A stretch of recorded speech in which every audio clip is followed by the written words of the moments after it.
Tiada kata yang manis dalam ucapan syukur dan terima kasih pada Bapa di surga. Saat yang terindah kami duduk di kaki-Mu, jadikan kami Maria rohani untuk mendengarkan renungan firman-Mu, dan menaikkan pujian penyembahan dan dengan doa syafaat kepada Tuhan. Urapan-Mu tetap berlaku buat kami, buat hamba-Mu, sehingga kami diberkati oleh firman. Haleluya. Amin. Shalom, pagi ketemu dalam kasih Tuhan. Kita akan membaca Yesaya pasal 57. Yesaya pasal 57 ayat 6 sampai ayat 13. Penyembahan berhala sebagai pejinahan. Padamu hanya ada batu-batu licin dari sungai, dan hanya itu sajalah yang ditentukan bagimu. Kepada mereka juga engkau menunjukkan korban curahan dan mempersembahkan korban sajian. Masakan aku sabar akan hal itu. Engkau menaruh petiduranmu di atas gunung yang tinggi dan mencuram, dan ke atas gunung itu engkau naik untuk mempersembahkan korban sembelihan. Engkau telah menaruh lambang berhala di ambang pintu masuk rumahmu. Ya, engkau telah meninggalkan aku dan menelanjangi dirimu. Engkau telah menaiki petiduranmu dan telah melemparkannya. Engkau telah mengadakan janji dengan beberapa orang yang kau ingini untuk tidur bersama-sama mereka, dan engkau memandangi hingga. Engkau datang menghadapi Molok dengan membawa minyak dan banyak-banyak wangi-wangian. Engkau menyuruh duta-dutamu pergi sampai jauh dan sampai ke bawah di dunia orang mati. Oleh perjalananmu yang jauh engkau sudah letih lesu, tapi engkau tidak berkata, tidak ada harapan. Engkau mendapat kekuatan yang baru, dan sebab itu engkau tidak menjadi lemah. Kepada siapa gerangan engkau gentar dan takut, sehingga engkau berdusta dan tidak mengingat aku dan memberi perhatian kepadaku? Bukankah karena aku membisu dan menutup mata, maka engkau tidak takut kepadaku? Aku akan menyebutkan kesalahanmu dan segala perbuatanmu, tetapi semua itu tidak akan berguna bagimu. Apabila engkau berteriak, biarlah berhala-berhalamu melepaskan engkau. Mereka semua akan ditiup angin, akan diterbangkan membusan nafas. Tapi orang yang berlindung kepadaku akan mewarisi negeri dan akan memiliki gunungku yang kudus. Puji Tuhan.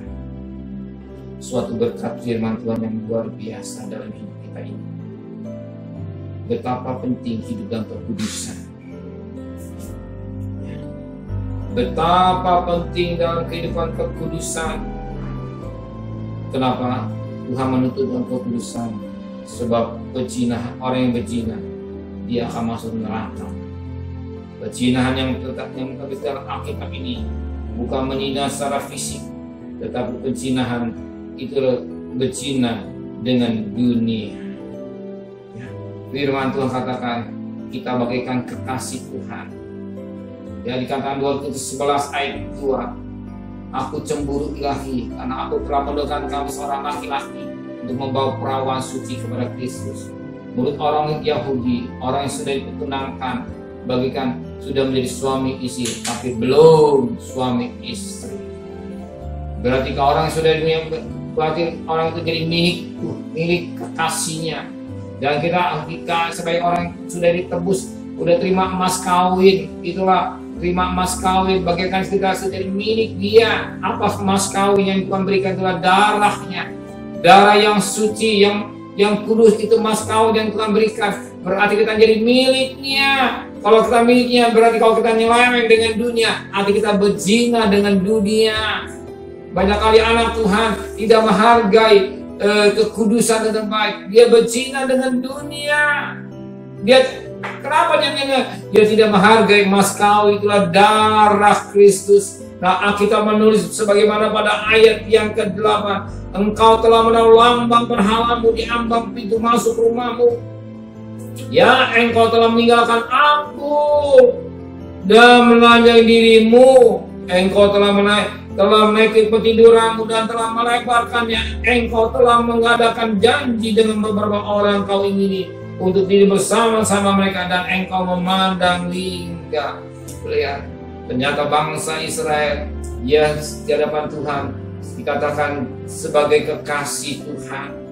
Ya, di hadapan Tuhan dia sebut kekasih Tuhan. Bahkan di hadapan Tuhan bagaikan istri Tuhan. Oh, ternyata apa yang dia nyeleweng? Dia nyeleweng dengan apa? Dengan berhala. Dan saat ini dikatakan bagaikan dikatakan dengan wanita yang apa? Wanita yang sebut itu wanita yang sebut dalam Wahyu 17, wanita Babel. Ya, karena apa? Nyeleweng Babel ingin membutuhkan mencari kekayaan dunia, sebagaimana Wahyu 17 ayat yang kedua. Dengan dia raja-raja di bumi telah berbuat cabul, dan penghuni bumi telah mabuk oleh anggur percabulannya. Dan pada ayat yang kelima, dan akhirnya tertulis suatu nama, suatu rahasia Babel besar, ibu dari wanita-wanita pelacur dan dari kekejian bumi. Dan aku melihat perempuan itu mabuk oleh darah orang-orang yang kudus dan darah saksi-saksi Yesus. Lihat, dunia mabuk dengan darah orang Kristen. Itulah darah yang orang Kristen menghargai darah Kristus. Yang menghargai darah Kristus, itulah orang yang menghargai mas kawin darah Kristus. Dia mabuk sehingga dunia memberikan kenikmatan kepada manusia, sehingga banyak anak-anak Tuhan nyeleweng, berzina dengan dunia, seperti Esau berzina dengan dunia. Apa dunia? Sebab dunia isi dunia ada keinginan mata, kangkung hidup, keinginan daging, sebagaimana 1 Yohanes 2 ayat 15 sampai 16, ya, sampai 17. Keinginan daging, keinginan mata, kangkung hidup yang menjirat manusia sehingga mereka berzina. Ini membuat Tuhan marah, ya, membuat tidak suka, membuat Tuhan tidak suka. Berapa banyak, bahkan dikatakan firman tadi, dikatakan Wahyu 17 dan Wahyu 18, mereka kaya dengan kekayaan dunia, tapi firman Allah katakan 1 jam nanti kekayaan itu akan habis, lenyap. Ingat Wahyu 18, 1 jam kekayaan itu akan habis, sebagaimana Wahyu 18 ayat yang ketiga. Wahyu 18 ayat 3, karena semua bangsa telah minum dari anggur hawa nafsu cabulnya, dan raja di bumi telah berbuat cabul dengan dia, dan pedagang-pedagang di bumi telah menjadi kaya oleh keimanan hawa nafsunya. Tapi pada ayat ke-9, raja-raja di bumi yang telah berbuat cabul dan hidup dalam kelimpahan dengan dia akan menangis merata api apabila mereka melihat asap apinya membakarnya. Kapan?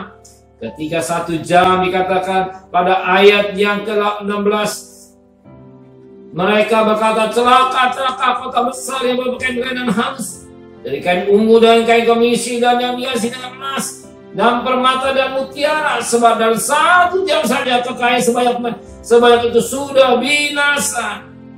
Oleh apa? Api. Kita tidak tahu. Dunia kita tinggalkan sudah tua, sebentar Tuhan akan datang.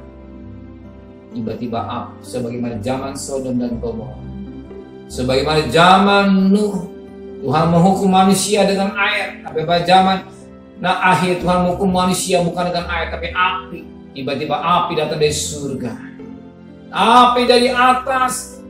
Bisa saja terjadi saat planet dengan planet beradu, datanglah api jatuh ke bumi. Berapa besarnya bumi? Hanya setitik abu.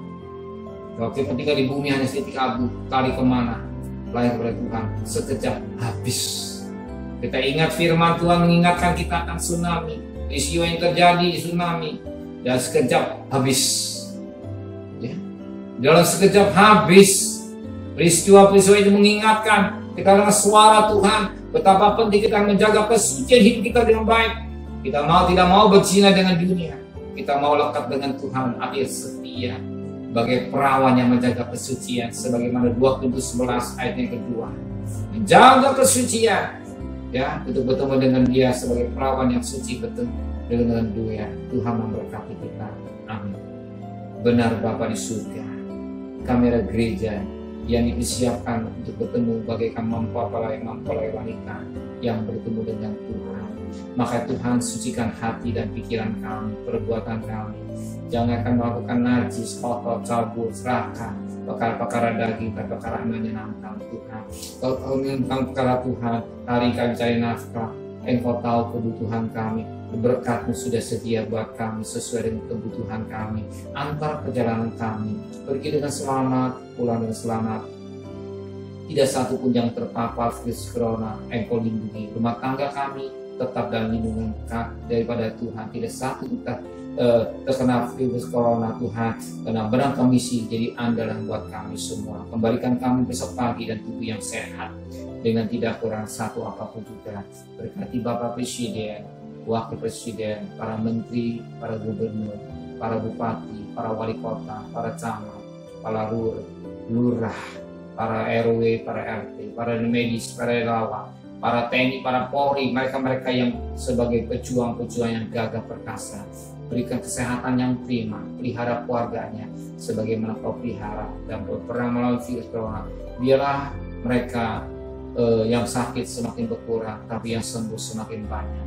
Bahkan melalui vaksin ini semakin banyak yang tidak terpapar. Lebih pada Tuhan, menjelang Idul Fitri, mereka mau taat tanpa pemerintah Tuhan, sebagaimana firman Tuhan dan Roma 13 ayat 4, semua demi kebaikan kami. Mereka mau dengar-dengaran sehingga tidak sampai terjadi gelombang yang tinggi karena